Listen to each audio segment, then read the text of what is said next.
খুলুমখা নমস্কার, good evening. আজকে দোল উৎসব, রঙের উৎসব, এ উপলক্ষেও আপনাদের মাধ্যমে আমি আমাদের পার্টির পক্ষ থেকে, আমার নিজের পক্ষ থেকে ত্রিপুরা রাজ্যের সমস্ত অংশ মানুষের কাছে প্রীতি এবং শুভেচ্ছা জ্ঞাপন করছি। তো বন্ধুরা, আমাদের পার্টির যে 23তম রাজ্য সম্মেলন হয়ে গেছে গত ফেব্রুয়ারি মাসের 25 এবং 26 তারিখে, সেই সম্মেলনে আমাদের যে নতুন রাজ্য কমিটি গঠিত হয়েছে, সেই রাজ্য কমিটির প্রথম সভা আজকে সকাল 11টা থেকে শুরু হয়ে দুপুর 2টো অবধি এই সভা চলেছে। তো আমাদের রাজ্য সম্মেলন এটা শুধু 3 বছর অন্তর একটা জমায়েত না। সেই সম্মেলনে যে আমাদের দেশ এবং রাজ্যের চলতি রাজনৈতিক পরিস্থিতি এবং সেই পরিস্থিতিতে আমরা এদেশের তথা রাজ্যের যারা সংখ্যাগরিষ্ঠ মানুষ, শ্রমজীবী মানুষ, পিছিয়ে পড়া মানুষ, তাদের জীবন জীবিকার উন্নয়নে কিভাবে আমরা লড়াই করব গণতান্ত্রিক পথে, সেই সিদ্ধান্তগুলি আমরা গ্রহণ করি। সেগুলোই আমাদের প্রথম সভাতে আগামী দিন কিভাবে আমরা সে লক্ষ্য অর্জনে আমরা পদক্ষেপ গ্রহণ করব তা আলোচনা হয়। তার সাথে আমাদের সম্মেলনে এবার 3টি রেজুলেশন, 3টি প্রস্তাব পাস হয়। সেই প্রস্তাবের ভিত্তিতেও কিভাবে আমাদের যে লড়াই সংগ্রাম আমরা সংগঠিত করব, সেই প্রস্তাবগুলো আগেও বলেছিলাম আপনাদেরকে। প্রথমটা হল যে এই রাজ্যে বিজেপি আইপিএফটি জোট সরকারের এই প্রায় 4 বছরে মানুষের রুজি রোজগারে প্রচণ্ডভাবে আঘাত হেনেছে। গ্রাম পাহাড়ে অভাব, কাজ নেই। শিক্ষিত অর্ধশিক্ষিত যুবকদের কি সরকারি কি বেসরকারি কাজের কোন নিশ্চয়তা নেই। তার জন্য দুর্বার আন্দোলন গড়ে তোলা। দ্বিতীয় হল ত্রিপুরা রাজ্যের মধ্যে নতুন করে, নতুন কায়দায় এই রাজ্যের যে আমাদের শতাব্দী প্রাচীন আমাদের যে পরম্পরা, ঐতিহ্য, সম্প্রীতির, এটাকে ভাঙার জন্য একটা নতুন খেলা শুরু হয়েছে। এটাকে কিভাবে আমরা এই যে চক্রান্ত, এটাকে প্রতিরোধ করে শান্তি সম্প্রীতির যে বাতাবরণ, এটাকে আরো অটুট রাখতে পারি। আর তৃতীয় হল যে গত 47 মাস ধরে ত্রিপুরা রাজ্যে গণতন্ত্রের কোন লেশমাত্র নেই, একটা জঙ্গলের রাজত্ব চলছে, আইনের শাসন নেই। সে আইনের শাসন প্রতিষ্ঠায় কিভাবে আমাদের লড়াইকে আমরা এগিয়ে নিয়ে যেতে পারি, এই সমস্ত বিষয়ে আলোচনা হয়েছে। এবং তার সাথে আমাদের সম্মেলনের পর যে গতকাল অবধি এই অল্প কদিনের মধ্যে বেশ কয়েকটি রাজনৈতিক যে ঘটনাবলী ঘটেছে, যেমন 8ই মার্চ আমাদের দেশের স্বরাষ্ট্রমন্ত্রী তথা বিজেপি নেতা অমিত শাহ তিনি সেই 4 বছর আগে এসেছিলেন নির্বাচনের সময়, নানা রকমের প্রতিশ্রুতি দিয়ে গেছিলেন। 4 বছর বাদে আবার এসছেন নতুন করে। সেই 4 বছর আগে যেরকম ভাবে ত্রিপুরা রাজ্যের মানুষকে বিভ্রান্ত করার জন্য নানা মিষ্টি কথা বলেছেন, আবার কতগুলো সেরকম যে তার জুমলা ভাষণ ছেড়ে গেছেন। আমরা তার সফর এবং তার কর্মসূচি এবং কিভাবে এই রাজ্যের মানুষকে আবার নতুন করে বিভ্রান্ত করতে চায় এগুলি পর্যালোচনা আমরা করেছি। তার সাথে হল 10ই মার্চ যে 5টা রাজ্যে নির্বাচন, এই নির্বাচনের ফলাফল ইতিমধ্যে সকলেরই জানা। এই নির্বাচন আমাদের রাজ্য থেকে বহু দূরে, কিন্তু এই নির্বাচনের ফলাফলকে কেন্দ্র করে এখানে শাসক দল আবার যে তাদের এই বর্গী হানা ব্যাপক মাত্রায় হেনেছে, এখনো কোথাও কোথাও এগুলো চলছে, আমরা সেগুলো পর্যালোচনা করেছি। তারপর 12 তারিখে একটা রাজনৈতিক দলের একটা সমাবেশ হয়েছে স্বামী বিবেকানন্দ মাঠে।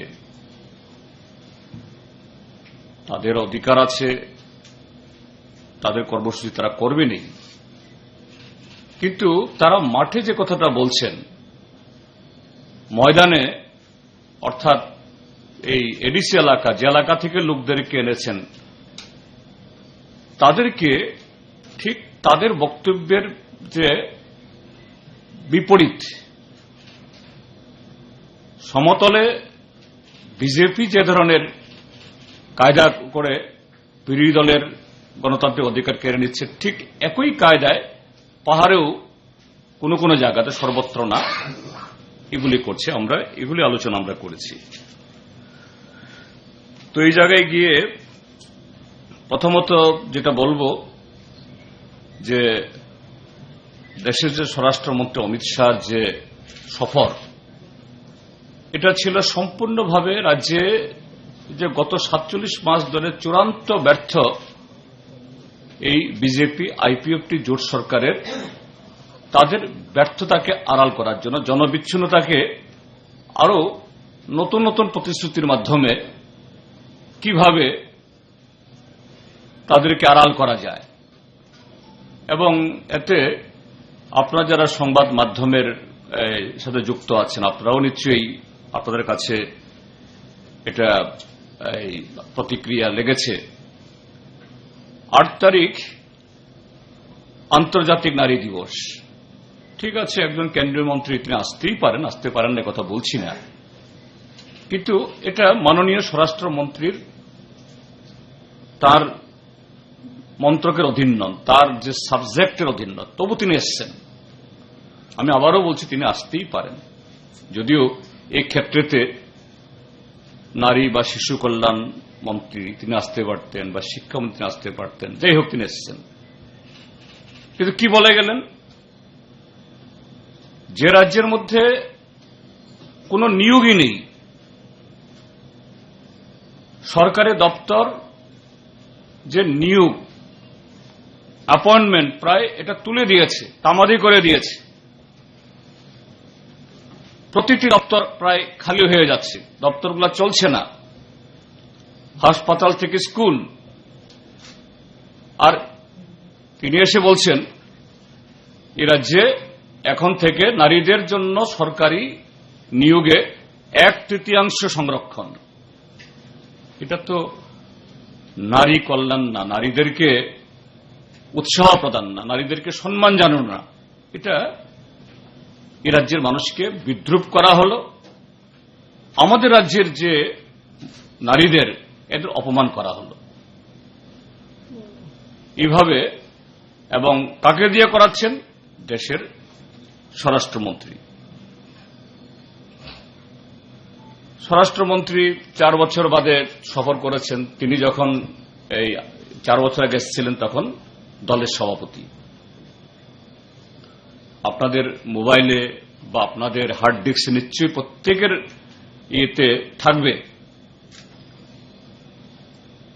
বিজেপির সভাপতি হিসাবে অমিত শাহ যখন এসেছিলেন সেই 2017 ইংরেজিতে, 18 ইংরেজিতে কি বলেছিলেন?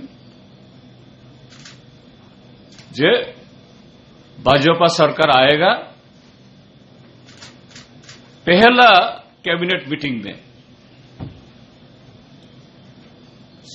सेंट्रल पे कमीशन देगा, सोशल पेंशन अर्थात वार्धक्य भाता इत्यादि 2000 करके देगा, समस्त अनियमित चाकरी যেগুলি আছে 2323 বা কন্ট্রাক্ট বেসিস সর্বশিক্ষা অভিযান রেগা এগুলি সব রেগুলার হবে, 2323 দের ন্যায় দেওয়া হবে। এগুলো নিয়ে তিনি একটা কথা উচ্চারণ করেননি, উল্টা এসে বললেন যে 1/3 এই মহিলাদের সংরক্ষণ দেবেন। কাজে এটা এই রাজ্যের মানুষকে নতুন করে বিভ্রান্ত করার একটা চক্রান্ত। আসলে তিনি এসেছেন ভারতীয় জনতা পার্টির ঘর মেরামত করার জন্য, যে ভাঙা ঘর, এখানে যে এই আভ্যন্তরীণ যে সমস্ত এই কুন্দল চলছে, 2জন এমএলএ বেরিয়ে গেছে, 1জন এমএলএ আরো আগে চলে গেছে, আরো অনেকে তৈরি হয়ে আছে, কিভাবে এদেরকে রাখা যায় এবং মানুষকে এই জনবিচ্ছিন্নতা থেকে রক্ষা করা যায় সরকারকে। তার সাথে আমরা এটাও রিভিউ করেছি, গত 14 তারিখে আমাদের রাজ্যের 10,323 পরিবারের সদস্যরা ইতিমধ্যে শতাধিক এই ভাগ্য বিলম্বিত চাকরিচ্যুত শিক্ষকরা নানা কারণে তাদের অকাল মৃত্যু হয়েছে। তাদেরকেও প্রতিশ্রুতি দিয়েছিল এই সরকার, তাদের ন্যায় দেওয়া হবে, প্রয়োজনে সংবিধান সংশোধন করা হবে। তো ঘটনাচক্রে 14 তারিখ মানে হল এই বিজেপি আইপিএফটি জোট সরকারের 4র্থ বর্ষ পূর্তির এই 4র্থ দিন বা 5ম দিন। তো আমাদের শিক্ষক শিক্ষিকা ভাই বোনেরা তারা আশা করেছিলেন ঠিক আছে একদিন করতে পারেনি, নিশ্চয়ই তাদের জন্য কিছু একটা ভাববে। এবং এর আগেও তারা যখন মহাকরণে গেছিলেন, মুখ্যমন্ত্রী একবার বললেন আমি তো এসব জানি না, 2 মাসের মধ্যে আমি সমাধান করে দেব। আমাদের রাজ্যের মাননীয় মুখ্যমন্ত্রী বহুবার নানা কায়দায় নাটকীয় ভঙ্গিতে তাদেরকে বলেছেন চিন্তার কোনো কারণই নেই, সব ঠিক হয়ে গেছে। কিন্তু আমরা আবার দেখলাম 14 তারিখে রাজপথে এদেরকে নির্মমভাবে পিটিয়ে, এমনকি মহিলা, শিশুকুলে মা, সেই মাও রেহাই পায়নি। এত নির্মম, এত নিষ্ঠুর হতে পারে এবং কাদের উপরে? যারা আমাদের সন্তানদের মানুষ করেছিলেন 10 বছরের বেশি সময় ধরে, এদের উপরে আক্রমণ হয়েছে। আমরা রিভিউ করেছি আমাদের আলোচনাতে, কারণ গতকালই এই সরকার তার শেষ বাজেট পেশ করেছে। বিপ্লব দেব সরকারের যে নির্বাচনী প্রতিশ্রুতি রেখেছিল, ভীষণ ডকুমেন্টের মধ্য দিয়ে এই রাজ্যের মানুষকে যে আকাশছোঁয়া স্বপ্ন দেখিয়েছিল, 1 বছর গেছে, 2 বছর গেছে, 3 বছর গেছে, 4 বছর গেছে, অনেকেই অপেক্ষা করছিলেন যে না শেষ বছরে নিশ্চয়ই তারা কিছু করবে, একদিন করতে না পারলেও। এবং আপনারা লক্ষ্য করছেন যে মোদী সরকার, তাদের এই সরকারের এই যে ব্যর্থতা, এটা ঢাকার জন্য এবং আগামী দিন তো মানুষকে সামনে দাঁড়াতে হবে। পত্রপত্রিকায় উঠেছে, আপনাদের পত্রিকাতেও, যে এই অঞ্চলের প্রত্যেক রাজ্যে মাসে 15 জন করে মন্ত্রী আসবেন, ভারত সরকারের তথা জনগণের টাকা, ট্যাক্সের টাকা খরচ করে। তো তাদেরই আনাগোনা, এই সমস্ত দেখে বিদগ্ধ মানুষ যারা, ভারতীয় জনতা পার্টির সম্পর্কে যাদের অভিজ্ঞতা আছে, অন্য রাজ্যে তারা কিভাবে এইভাবে জুমলাগিরি করেন, তারা হয়তো এরকম ভাবেননি। কিন্তু কিছু মানুষ এখনো যাদেরকে এরকম ভাবে এই প্রতারিত করে এই বিজেপিতে ভোট দেওয়ার ব্যবস্থা করানো হয়েছিল বা বিজেপিকে এনেছিলেন যে না কিছু একটা করবেন, দেখি 25 বছরের বামফ্রন্ট সরকারকে পরিবর্তন করে, যে মানুষ আশা করেছিলেন এই বাজেটে বোধহয় কিছু একটা করে দেখাবে নির্বাচনের বছরে। কিন্তু কি করল? সম্পূর্ণ একটা অগুছালু, দিশাহীন এবং একটার সাথে একটার কোনো সামঞ্জস্য নেই, আয়ের সাথে ব্যয়ের সামঞ্জস্য নেই। দেখিয়েছে একটা অঙ্ক 29,000 কোটি টাকার না কত টাকার বাজেট, কিন্তু কিভাবে আসবে, কিভাবে রিয়ালাইজ হবে? বাজেট করলে তো হলো না, অর্থ বছর শেষে সে অর্থ উঠে আসতে হবে, এটা বন্টন করতে হবে এবং এটা ব্যয় হবে, এটা কোন প্রকল্পে রূপায়িত হবে।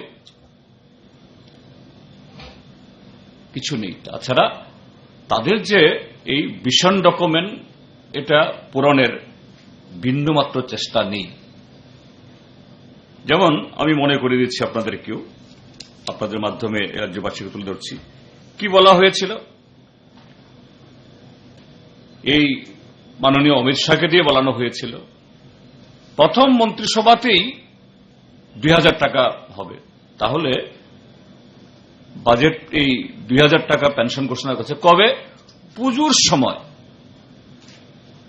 তাও চিফ সেক্রেটারিকে দিয়ে একটা কমিটি ঠিক করবে পুজোর সময়, মানে কমিটি যদি রিকমেন্ড না করে পুজোর সময় নাও হতে পারে, এটা কিন্তু রেখে দিয়েছে। কেন ভাই? মানুষ তো তোমাদেরকে ভোট দিয়েছে এবং সেই ভোটে তোমরা ইতিমধ্যে 4 বছর তোমরা ভোগ করছো। রাজনৈতিক যদি তাদের সততা থাকে তাহলে এই 2,000 টাকার পেনশন এটা মার্চ 2018 সাল থেকে এটা এফেক্ট হওয়ার প্রয়োজন, এটা এফেক্ট হওয়া উচিত ছিল, কারণ তাদের প্রতিশ্রুতি প্রথম মন্ত্রিসভা থেকে। এরপর কি বলেছিল? 200 দিন কাজ রেগাতে 340 টাকা মজুরি। এই বাজেটে এটা সম্পর্কে কোনো উল্লেখ নাই, কোনো উল্লেখ নাই। আপনাদের প্রচার মাধ্যমে প্রতিদিন নানা খবর, ব্লকে ব্লকে কোটি কোটি টাকার শুধু ঘোটালা, 9/6 এবং মুষ্টিমেয় সংবিধান বহির্ভূত শক্তি, তারা সমস্ত সুযোগ সুবিধাগুলি তারা খাচ্ছেন। এই যে সামান্যতম অর্থগুলি যাচ্ছে, এগুলো মানুষের কাছে যাচ্ছে না। এরপরে বলা হয়েছিল যে কর্মচারীদের central pay commission, 7 pay commission, এবং এই স্বামী বিবেকানন্দ ময়দানেই टीएसआर জওয়ানদেরকে ডেকে ডেকে বলা হয়েছিল, আরে ভাইয়া टीएसआर का सिपाही ত্রিপুরার পুলিশ কর্মচারী, যে মানিক সরকার, বাদল চৌধুরী, তারা সেন্টার থেকে টাকা নিয়ে এসে তোমাদের বেতন দেয় না, সিআরপিএফ, সিআইএসএফ, বিএসএফ এর তোমরা অর্ধেকও বেতন তোমরা পাও না। বিজেপি সরকার আসলে পরে তোমাদের বেতন দ্বিগুণ আড়াইগুণ হবে। কর্মচারী তো তাই বলেছিল। তো মানুষ আশা করেছিল এই বাজেটে হয়তো বা কর্মচারীদের জন্য সে ঘোষণা থাকবে, কিচ্ছু ঘোষণা নেই।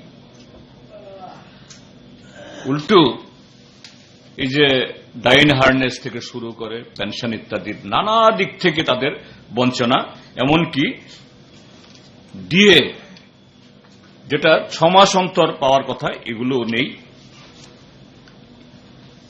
সর্বশিক্ষা অভিযান, তারপর এই যে জাতীয় শিক্ষা, এই স্বাস্থ্য মিশন, আরো যারা কন্ট্রাক্ট সার্ভিস, তাদেরকে বলা হয়েছিল যে কন্ট্রাক্ট শব্দ থাকবে না। এই বাজেটে তাদের সম্পর্কে কোনো উল্লেখ নেই। তো রাজ্যে যারা বেকার, তাদের অবস্থা কি হবে? যে কারণে আমরা দেখছি যে ত্রিপুরা রাজ্যের মধ্যে এই বিগত 4 বছরে যুব সম্প্রদায়ের মধ্যে নেশাদ্রব্য ব্যবহার করার যে প্রবণতা, এটা বেড়েছে।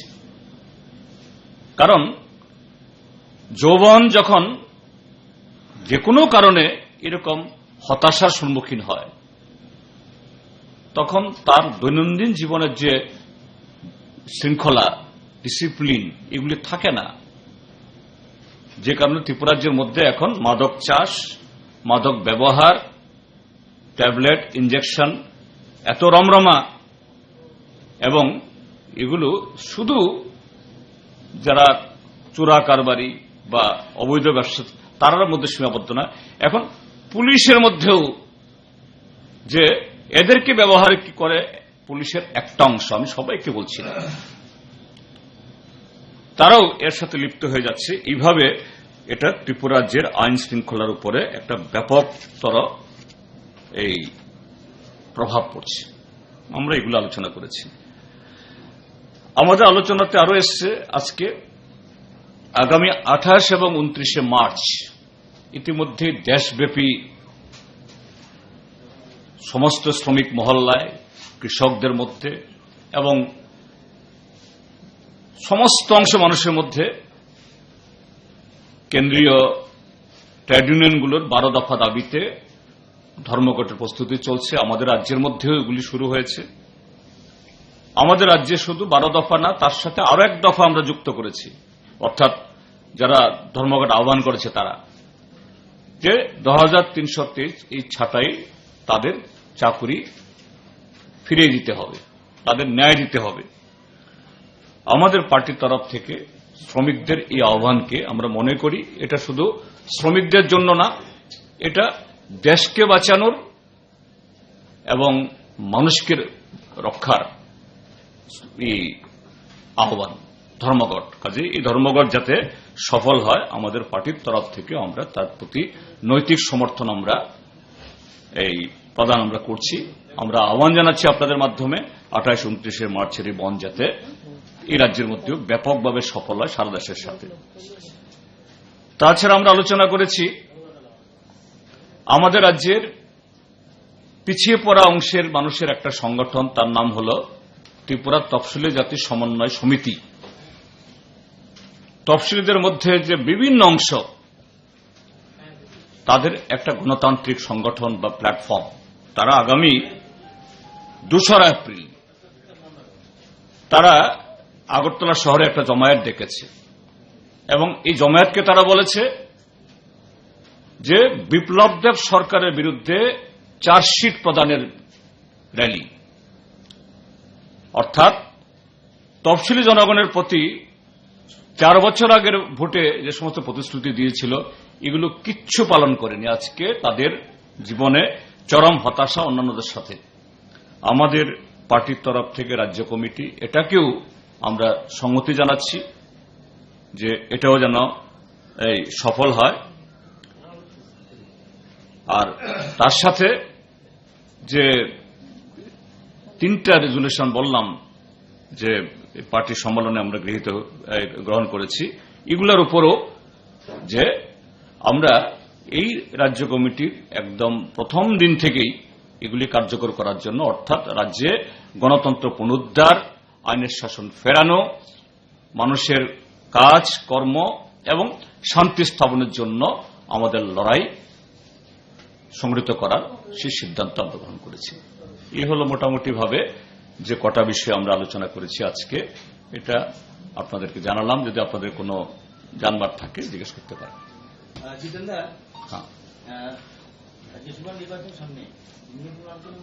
হ্যাঁ, নিশ্চয়ই।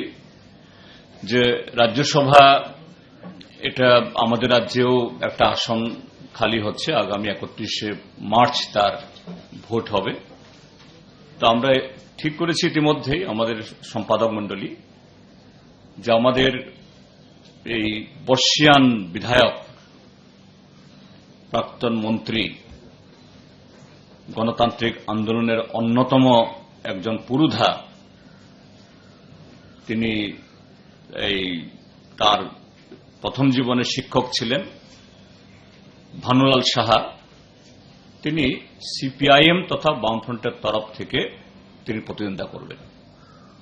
আগামীকাল বা পরশু তার মনোনয়নপত্র আমরা জমা দেব। হ্যাঁ, দুটা বিষয়। প্রথমত হচ্ছে এডিসির যিনি ডেপুটি সিএম অনিমেষ দেববর্মা গত কয়েকদিন আগে সম্প্রতি একটা মন্তব্য করেছেন তাদের একটা দলীয় কর্মসূচিতে যে দশরথ দেব এডিসি গঠনের বিরোধী ছিলেন, এই নিয়ে বিভিন্ন মন্তব্য করেছেন, নিশ্চয় আপনারা শুনেছেন।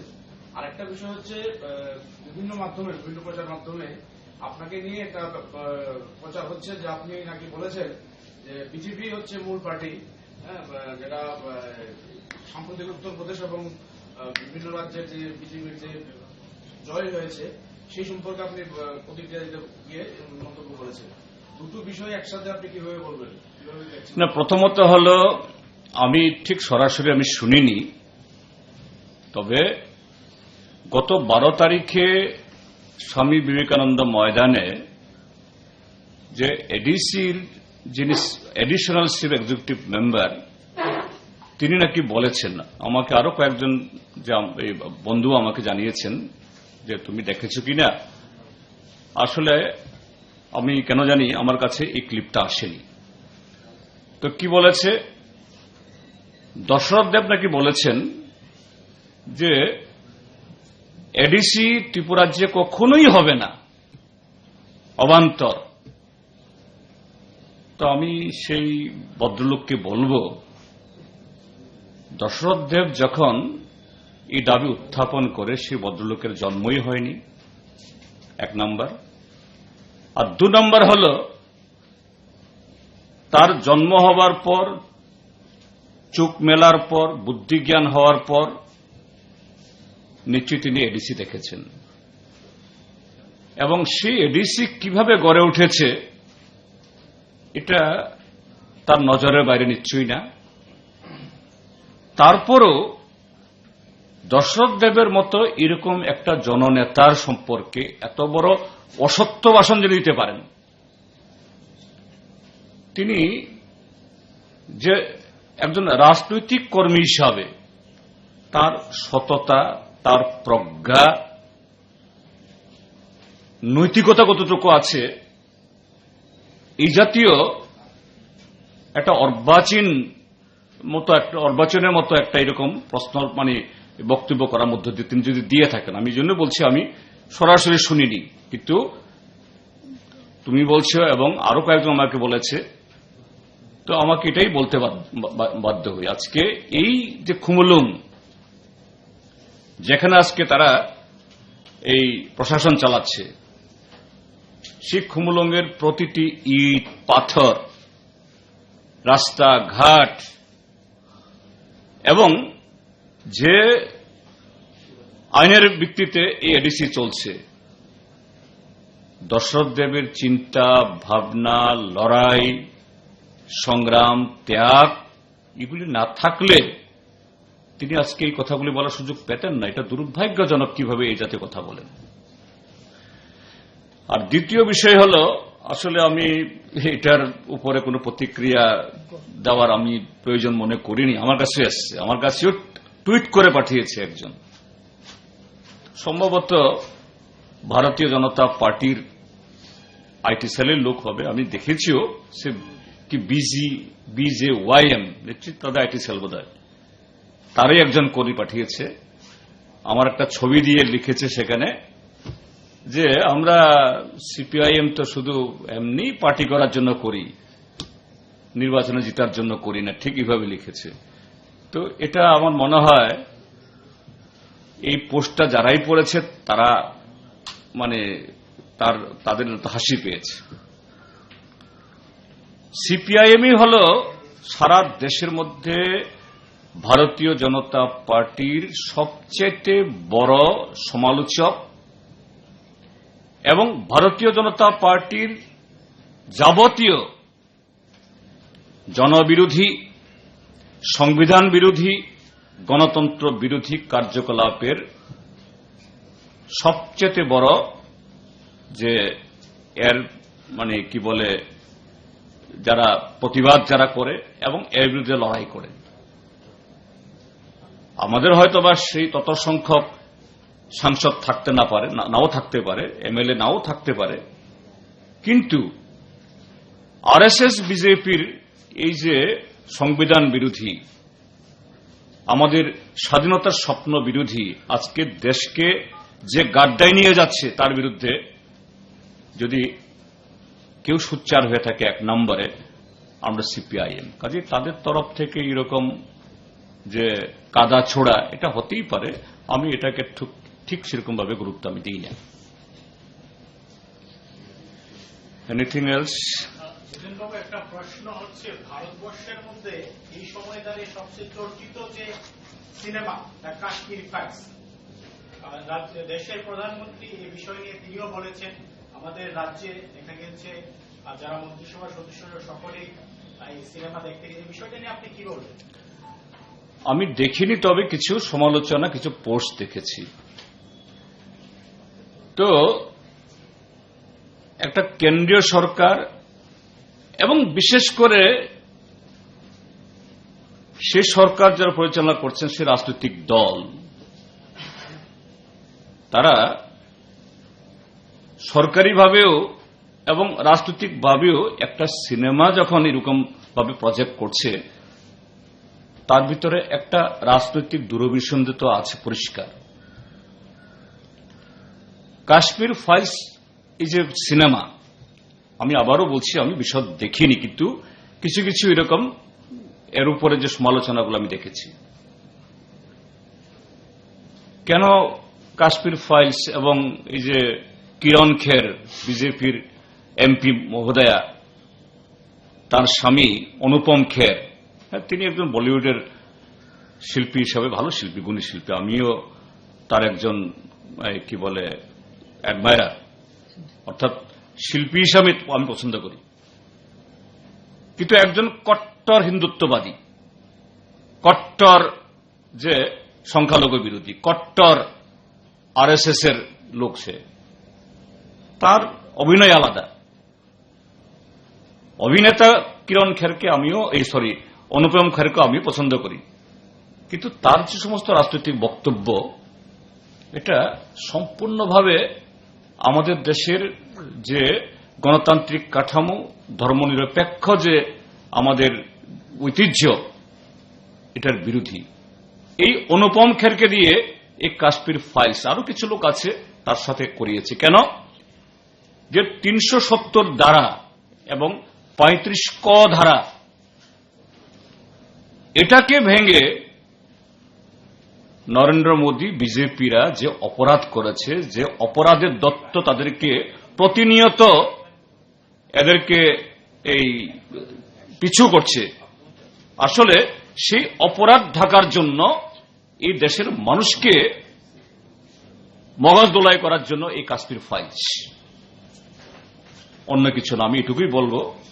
আবার এটা দেখার সুযোগ হওয়ার পর নিশ্চয়ই, কারণ দেখতে হবে কাশ্মীর ফাইলস যখন করেছে, এটা সুদূর প্রসারী লক্ষ্য নিয়ে এরা করেছে এগুলো।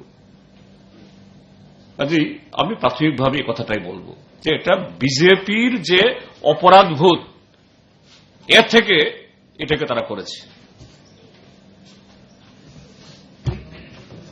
আর কেউ বানওয়াল সাহায্যে তিনি কত বছর রাজ্যের সামনে